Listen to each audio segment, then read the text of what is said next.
একরাশ মেঘ অশ্রুর মতো বৃষ্টি বুকে নিয়ে ভেসে চলেছে। আকাশ তাই দেখে অবাক। ব্যাপার কি? এত কান্না নিয়ে মেঘ কোথায় যাচ্ছে? মাঝ বাতাসে দাঁড় করিয়ে জিজ্ঞেস করল, কার ঘরে আগুন লেগেছে? শ্রাবণ তো শেষের দিকে, এখন আবার বৃষ্টির তলব কে দিচ্ছে? মেঘগুলো একটু চুপ করে রইল। তারপর এক সর্দার গোছের মেঘ বলল, গেছো ভুলে?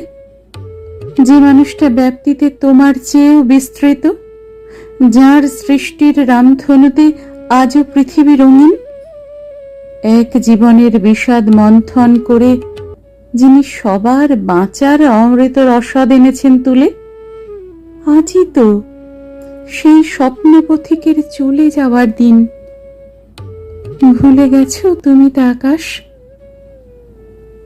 এমনই এক শ্রাবণ সন্ধ্যায় পূর্ণিমা চাঁদ কত ম্লান হয়ে কেঁদেছিল, মনে নেই তা কি? বাতাসও সেদিন এক নিদারুণ হাহাকারে শুনেছিল কোটি হাহুতাশ। কতটা আঁধার হয়ে শোক নেমেছিল।